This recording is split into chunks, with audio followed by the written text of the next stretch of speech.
So I want to talk about the e-com growth and spend for 2023. A lot of projections and expectation was that it's going to go down, right? Because of overall consumer spending due to prices going up and up and up. We've all seen the news story on eggs and fuel and everything else that's going crazy right now. So costs in e-com in total haven't gone up as much as what we're seeing in the retail market. E-commerce also has a number of different things to it that don't necessarily lend themselves too well to a recession. Being that these costs can climb dramatically very quickly. Container prices, luckily, aren't as high as they were 2019, 2020. All my sellers out there, you know what we're talking about. It was choking everybody. Some smaller folks got choked out of business. But I just think overall, in general, I don't necessarily see an early 2023 slide back on ecom simply because we don't have the same challenges that retail stores do. There's a trucker shortage that's plaguing them, so prices are going way up per truck. Right, this is almost like you want to say people are taking advantage, but at the same time, they're having to pay much higher wages to get the same people to do the same job simply because the inflation is hurting folks, but what's hurting folks even more is the labor market. The labor market being so shorthanded right now, there's like 30,000, 40,000 over the road trucking jobs that are available right now that can't be filled because the labor force just isn't there.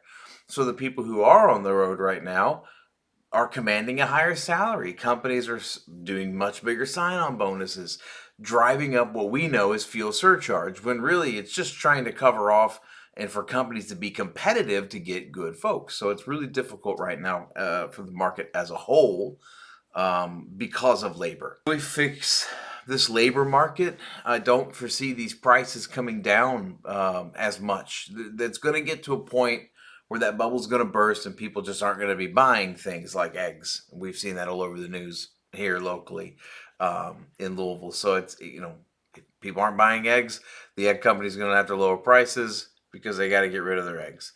Or they'll just stop selling them altogether. Walmart's closing 200 some odd stores because of theft and poor performance. So what's happening right now is a backslide. Companies are going into protection mode, and it's just going to be difficult for a while until that sort of settles out. And I don't know if that's going to be until the robotics catch up. I kind of think it is going to be until the robotics catch up because at that point we have a more stable labor market because we're able to augment. If you don't know what I'm talking about and you're scared of robots still, go back and watch my last video. We talked about robots. Let me know what prices you're seeing locally. What are you able to get online that you can't get for the same price in store down the street? Is it toilet paper? Is it, are you buying things off Amazon? Marketplace? Where are you getting things and how are you able to get the prices you're able to get? Is buy online, pick up in store cheaper than going in store? Because sometimes people have said they're able to get things online that in store it's like $1 more. So I'd be really curious to learn what you have going on in your local area so we can all have a conversation about it. So anyway, have a great Friday.